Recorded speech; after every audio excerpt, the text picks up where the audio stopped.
Assalamualaikum warahmatullahi wabarakatuh. Alhamdulillahirabbil alamin. Wassalatu wassalamu ala asyrafil anbiya'i wal mursalin Sayyidina Muhammad wa ala alihi wa sahbihi ajma'in. Wa ba'du. Telah meminta kepada saya sebagian alumnus Futuhiyah dan telah mempertimbangkan sebagian gawagis Meranggen. Agaknya ini dipaksakan, Gus dijamakkan menjadi gawagis, sebagaimana Neng dijamakkan menjadi Nawaneng. Tidak masalah, Jawa ke Arab-Araban.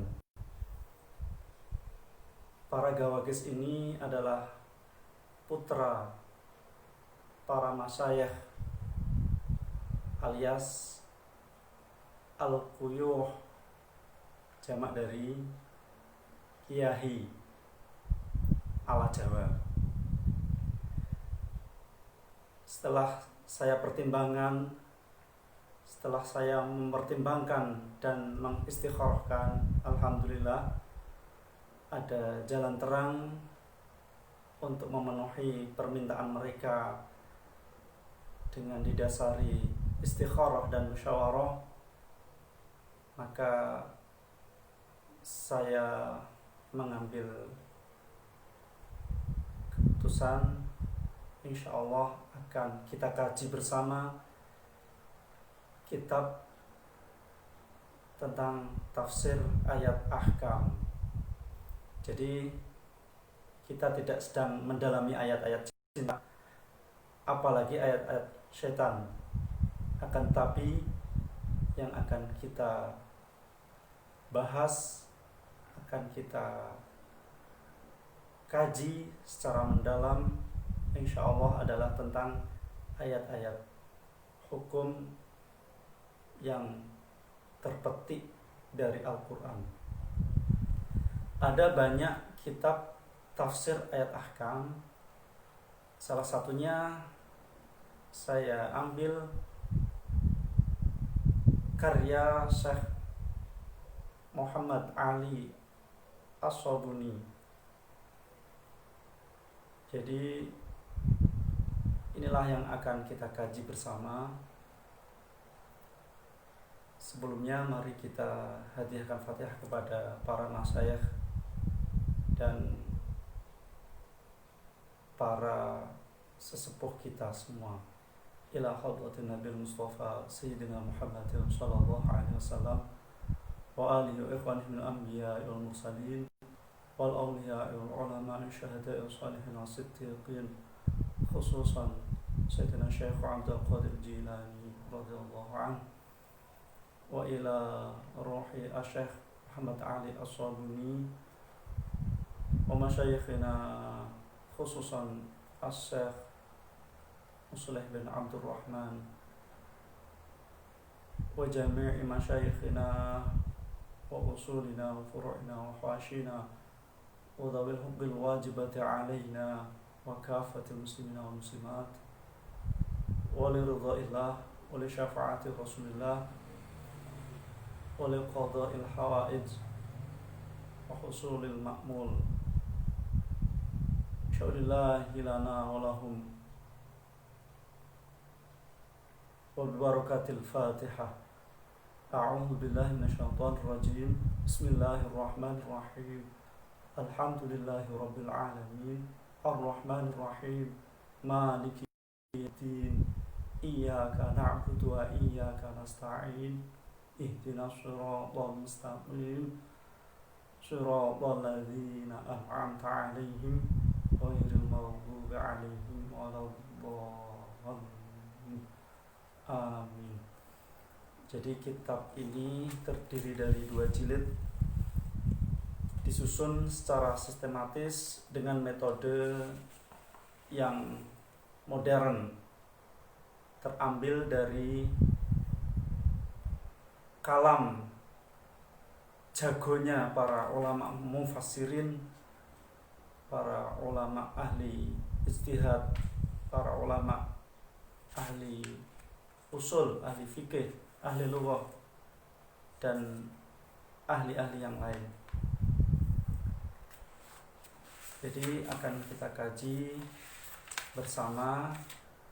Ini saya bukan niat menggurui Nguyai Segoro, tapi kita niatkan murni karena Allah Subhanahu wa taala. Semoga Allah membimbing kita semua, dan saya minta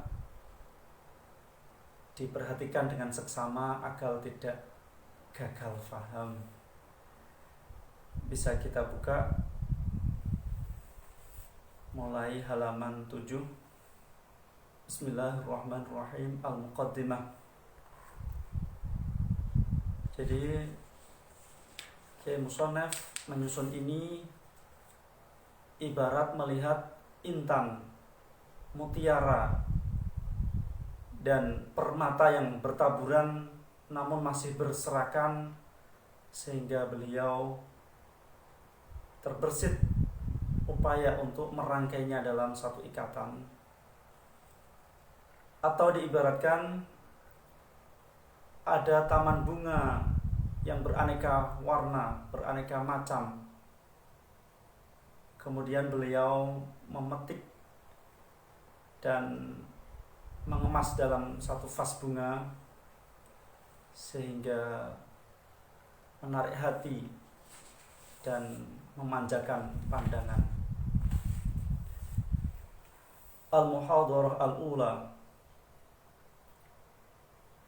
Jadi pertemuan ceramah atau kuliah yang pertama, Fatihatul Kitab. Fatihatul Kitab adalah surat Al-Fatihah. Jadi kalau kita maknai ala pesantren, kasihan yang tidak jebolan pesantren. Jadi bahasa itu sangat penting. Manakala orang tidak paham, maka akan lolok-lolok, pah-poh, ngah-ngoh. Jadi pentingnya alat komunikasi, yakni bahasa. Karena kita orang Indonesia, kita pakai bahasa Indonesia. Dan nanti insya Allah akan ada sesi memaknai makna ala pesantren, berarti memakai bahasa Jawa. Jadi surat Fatihah ini ada 7 ayat.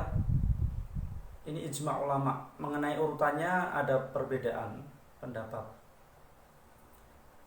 Mengenai nama lain Al-Fatihah, yang masyhur diantaranya yang pertama adalah Al-Fatihah. Disebut Fatihah atau pembuka karena Al-Quran dibuka dengan surat Al-Fatihah. Kemudian disebut juga Ummul Kitab, induknya Al-Quran, karena dalam Fatihah ini ada pemujaan terhadap Allah, penetapan terhadap ketuhanan, penyembahan melalui perintah dan larangan, dan sebagainya. Jadi kalau orang Arab, kalau sesuatu yang mengumpulkan banyak hal itu disebut induk. Kemudian bisa disebut As-Sab'ul Mathani, yakni ayat 7 yang diulang-ulang. Karena surat Fatihah memang ayatnya ada 7 dan pasti terulang di setiap sholat, setiap rakaatnya. Jadi tidak ada sholat yang tanpa Fatihah. Kemudian Imam Qurtubi mengatakan nama lain Al-Fatihah setidaknya ada 12. Sedangkan Imam Alusi mengatakan lebih dari 20. Jadi, banyaknya nama merupakan keistimewaan tersendiri pada yang dinamai itu. Ma warada fi fadli suratil Fatihah. Jadi ada hadis yang menerangkan tentang keutamaan surat Fatihah. Ada 3 riwayat yang paling sahih, yakni yang mengatakan tentang bahwa surat Fatihah adalah surat yang paling utama dalam Al-Quran. Ini riwayat Imam Bukhari. Kemudian ada riwayat lagi, surat Fatihah tidak ada duanya, tidak ada yang menyamainya pada semua kitab suci. Al-Quran itu sendiri, Injil, Zabur maupun Taurat. Ini riwayat Imam Ahmad. Dan ada lagi yang mengatakan ada satu hari yang malaikat ini turun, tidak akan pernah turun di selain hari itu. Ini dalam rangka memberitahu ada surat Al-Fatihah yang turun dan beberapa akhir surat Baqarah.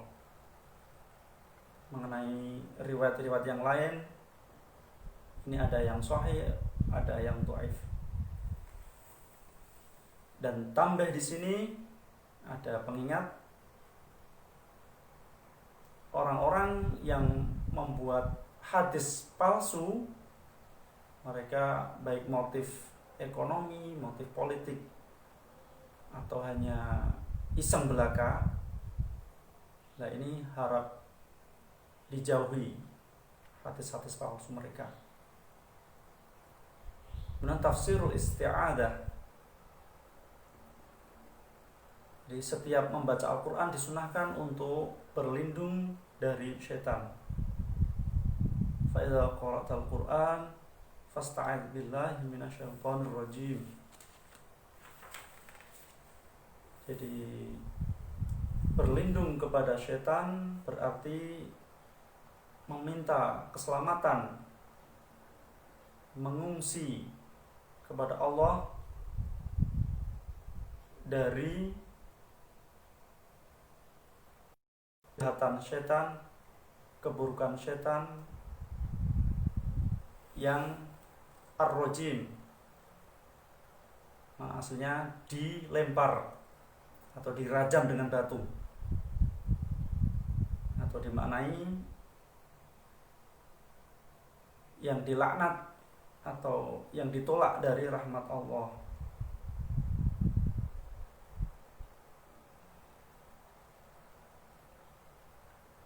Kemudian tafsirul basmalah. Bismillahirrahmanirrahim. Lafal bismi itu alifnya tidak ada, ba kemudian langsung sin mim, tidak ba alif sin mim.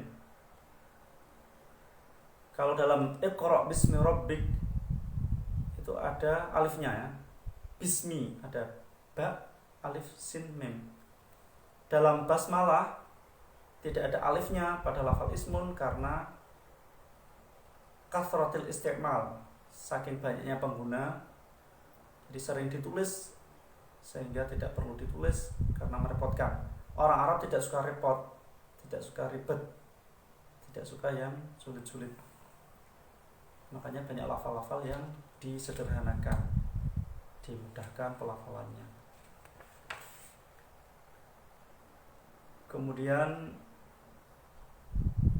lafal Allah ini ada yang mengatakan termasuk mustaq, ada yang mengatakan tidak. Dari Imam Khalil sendiri mengatakan dua riwayat tersebut. Jadi Allah itu adalah zat yang wajib untuk disembah dan pasti adanya. Jadi saya kira kita maknai Bismillahi kelawan nyebut asma Allah, Ar-Rahmani kang welas asih ing dalam dunya lan akhirat, Ar-Rahimi tur kang welas asih ing dalam akhirat bloko. Alhamdu utawi kabehane puji iku lillahi kagungane Allah, Rabbil alamin kang mengerani wong alam kabeh, Ar-Rahmani kang welas asih, Ar-Rahimi tur kang asih, Malik yaumiddini kang kratoni dina pembalesan. Iya ka ing panjenengan na'budu nyembah kita, wa iya kelan ing panjenengan, nasta'inu nyuwun pitulung kita, ihdi mugi mituduhi Tuhan na ing kita, as-sirata ing dalan al-mustaqimah kang lurus, siratal ladzina ya dalane pira-pira wong akeh, an'amta kang paring nikmat Tuhan, alaihim ing atase alladzin ghairil maghdubi hiya liyane pira-pira wong kang dipendu sapa alaihim alladzina waladhdallina lan ora pira-pira wong kang kesasar. Wallahu a'lam bissawab. Semoga bermanfaat. Wassalamualaikum warahmatullahi wabarakatuh.